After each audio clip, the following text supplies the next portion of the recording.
কেন্দ্রীয় সরকারি অফিসারদের মাইক্রো অবজারভার নিয়োগ নিয়ে ইঙ্গিতপূর্ণ মন্তব্য করলেন মমতা বন্দ্যোপাধ্যায়। তিনি বলেন যে আমি শুনেছি কেন্দ্রীয় সরকারের অনেককে নিয়োগ করা হয়েছে, আমি বিশদে তথ্যটা জানতে চাই, প্রত্যেকে খবর রাখুন। এ নিয়ে পাল্টা কটাক্ষ করেছে বিজেপি।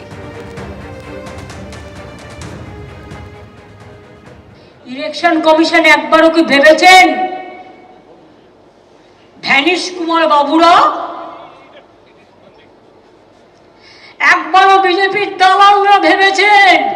আর এখানে যেটা বসে আছে সেটা তো বাড়ির থেকে টাকা ফেলেছিল, সিবিআই রেড করতে গেছিল, তখন সে দিল্লিতে কোনো দায়িত্বে ছিল শুনেছি আমি, ওপর থেকে টাকা ফেলে দিয়েছিল। আর তার বিরুদ্ধে কম কেস আমার কাছেও নেই। তিনি ভয়ে অফিস শিফট করছেন, সেন্ট্রাল গভর্নমেন্ট অফিসে যাবে স্টেট গভর্নমেন্টের পারমিশন ছাড়া, সব ইলিগাল, যাতে সাংবাদিকরা ধরতে না পারে, কোনো মানুষ কথা বলতে না পারে, ওনার যা যা করার উনি করতে পারেন, ইধার উধার করতে পারেন। এত টাকা কে খাবে? টেনশন যত বাড়ছে, হতাশা যত বাড়ছে, সামনে হার যত দেখতে পাচ্ছে, ততই দেখবেন মাথা খারাপ হবে আর এই জাতীয় গালিগালাজ করতে থাকবে। কিন্তু এবার পশ্চিম বাংলার জনগণ কোনোভাবেই এই সরকারকে আর রেয়াত করবে না। এই রকম অভিযোগ আপনি সিওর বিরুদ্ধে করে থাকেন, তাহলে আপনার সময়কার এটা অভিযোগ, আপনি জেনে শুনেও তখন তার বিরুদ্ধে কোনো ব্যবস্থা নেননি কেন? তার মানে ওর কাটমানি আপনি পেতেন। আজকে যখন তিনি আপনাদের এই চুরির বিরুদ্ধে যখন সত্যতার লড়াই লড়ছেন, তখন নানা রকম কলঙ্কে কলঙ্কায়িত করার চেষ্টা করছে। রেজিনগর ও বেলডাঙ্গা দুই কেন্দ্রেই লড়বেন তিনি। নতুন দল জনতা উন্নয়ন পার্টি গঠন করে ঘোষণা করলেন ভরতপুরের বিধায়ক হুমায়ুন কবির। প্রকাশ করলেন 10টি বিধানসভা কেন্দ্রের প্রার্থী তালিকাও। আর জানিয়ে আবার কটাক্ষ ছুড়ে দিয়েছে তৃণমূল ও বিজেপি। বাবরি মসজিদের শিলান্যাস নিয়ে অবস্থানে অনড় থাকায় হুমায়ুন কবিরকে সাসপেন্ড করে তৃণমূল। সোমবার সেই প্রস্তাবিত বাবরি মসজিদের জমির কাছে সভা করে নিজের নতুন দলকে ময়দানে নামালেন তিনি। সেই সঙ্গে ঘোষণা করে দিলেন বিধানসভা ভোটে নিজেই 2টি আসন থেকে লড়বেন তিনি। বিধানসভা 70 রেজিনগর এবং 71 বেলডাঙ্গা, দুটো থেকে আমি লড়াই করব এবং জিতবো ইনশাআল্লাহ। কংগ্রেস ছেড়ে তৃণমূল, তারপর বিজেপি, তারপর আবার বিজেপি ছেড়ে তৃণমূল, আর এবার তৃণমূল থেকে সাসপেন্ড হয়ে নিজের নতুন দল নাম দিলেন জনতা উন্নয়ন পার্টি। একই সঙ্গে কার্যত চ্যালেঞ্জ ছুড়ে দেওয়ার ভঙ্গিতে বেলডাঙ্গার খাগড়ুপাড়া মোড়ে সভা থেকে নিজের দলের 10টি বিধানসভা কেন্দ্রের প্রার্থীর নাম ঘোষণা করে দিলেন হুমায়ুন কবির। আমরা 294 এর মধ্যে কত সিটে লড়াই করব ভবিষ্যৎ সময় সে কথা বলে দেবে। আমি আজকের দিনে বাংলার মসনদে যারা আছে তাদেরকে ক্ষমতাচ্যুত করার উদ্দেশ্যে এবং যারা ক্ষমতায় আসতে চাচ্ছে তাদেরকেও 100 গণ্ডিতে আটকিয়ে রাখার উদ্দেশ্যে আমরা আগামী দিনে কতগুলো বিধানসভায় লড়াই করব, সময় কত আপনারা জানতে পারবেন।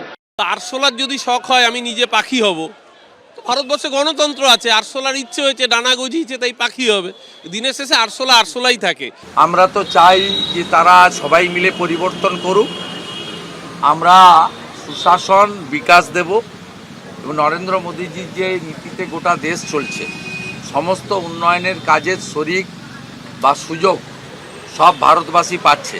আমি ধন্যবাদ জানাবো যে মুর্শিদাবাদ, মালদা সহ একটা বড় অংশের মুসলিমদেরকে, যে তারা মমতা ব্যানার্জির মিথ্যাচারের ফাঁদে পা দেয়নি। এদিন যেখানে সভা করেন হুমায়ুন কবির, সেখান থেকে 1 কিলোমিটার দূরে তৈরি হওয়ার কথা প্রস্তাবিত বাবরি মসজিদ, যে মসজিদ তৈরির জন্য 1 কোটি টাকা দান করেছে সুন্দরবন এডুকেশনাল ট্রাস্ট। আমরা সুন্দরবন এডুকেশনাল ট্রাস্টের পক্ষ থেকে বাবরি মসজিদের জন্য আমরা 1 কোটি টাকা তো দেব আপাতত স্থির করেছি ট্রাস্টের থেকে। আরও যদি দরকার হয়, আমাদের যে হসপিটাল আছে, একটা হসপিটাল তৈরি করা আছে, সেটাকেও দেবো ওনাকে হসপিটাল করার জন্য। সব মিলিয়ে এখন রাজ্য রাজনীতির চর্চার কেন্দ্রবিন্দুতে হুমায়ুন কবিরের নতুন দল ও তার প্রস্তাবিত বাবরি মসজিদ। পার্থপ্রতিম ঘোষ, উজ্জ্বল মুখোপাধ্যায়, শিবাশিস মৌলিক, এবিপি আনন্দ। কি দিয়েছেন আপনি মুসলমানদের? নতুন দল গঠন করে সংখ্যালঘু ইস্যুতে এইভাবেই মমতা বন্দ্যোপাধ্যায়ের উদ্দেশ্যে প্রশ্ন ছুড়ে দিলেন হুমায়ুন কবির। যেদিন থেকে দলের সাংগঠনিক রদবদল পছন্দ হয়নি সেদিন থেকেই উনি হিন্দু মুসলমান করছেন। পাল্টা কটাক্ষ করেছেন কুণাল ঘোষ। বাবরি মসজিদের শিলান্যাস, প্রস্তাবিত জমিতে নমাজ, প্রস্তাবিত মসজিদ তৈরির জন্য আসা ইট থেকে কোটি কোটি অনুদান। হুমায়ুন কবির আগেই বুঝিয়ে দিয়েছেন তার লক্ষ্য মুসলিম ভোট। সোমবারও অত্যন্ত তাৎপর্যপূর্ণভাবে সংখ্যালঘু ইস্যুতেই মমতা বন্দ্যোপাধ্যায়কে তীব্র আক্রমণ করলেন ভরতপুরের বিধায়ক। মুসলমানদেরকে আপনি বলছেন দুধের গাছ, কি দিয়েছেন মুসলমানদের আপনি? 10 বছরের নিচে বাচ্চারা যায় খুশি দিতে, কিন্তু প্রাপ্তবয়স্ক কোন মহিলা ঈদের ময়দানে যাওয়া নিষেধ আছে।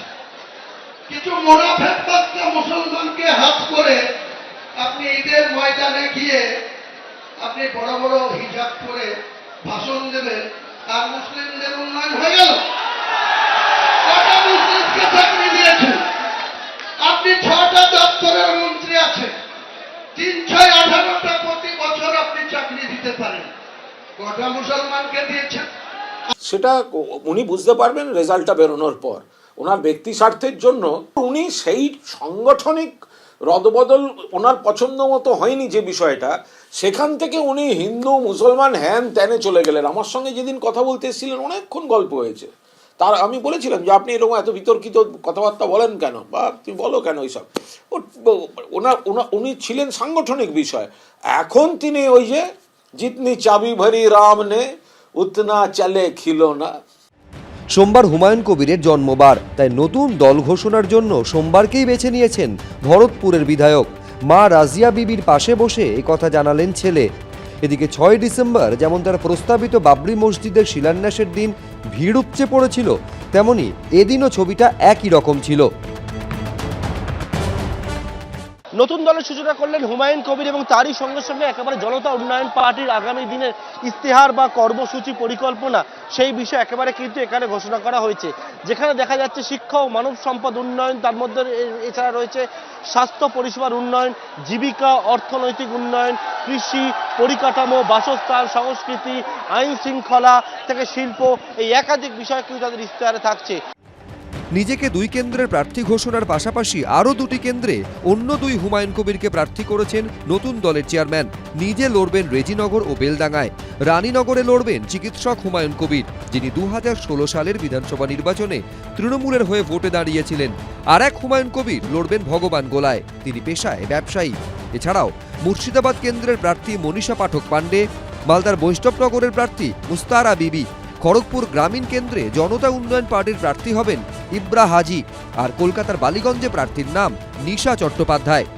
হুমায়ুন চাচা বুঝতে পেরেছে যে আমি সেই জায়গাতে দাঁড়ালে আমার হয়তো সেই জায়গাটা জিততে পারি, তো সেই জন্যই আমাকে সেই জায়গা দিয়েছে। আমি সোশ্যাল ওয়ার্ক করি প্রচুর। মানুষের উদ্দেশ্যে এটাই বলবো যে আমরা স্বাধীনতা মানে দেশে থাকি, তো আমরা চাই একত্রে হয়ে থাকি, তো আমরা কোনো ধর্ম মানবো না, তো আমরা সবাই এক, তো মানুষ হিসাবে আমি সবার জন্য কাজ করতে চাই। নতুন দল গড়ার আগেই আসাদুদ্দিন ওয়াইসির মিম এবং আইএসএফকে জোটের বার্তা দিয়েছিলেন হুমায়ুন কবির। এদিনের অনুষ্ঠানে আমন্ত্রিত ছিলেন মিমের প্রতিনিধিরাও। পার্থপ্রতিম ঘোষ, উজ্জ্বল মুখোপাধ্যায়, রাজীব চৌধুরী, এবিপি আনন্দ। এবিপি আনন্দ, এগিয়ে থাকে, এগিয়ে রাখে।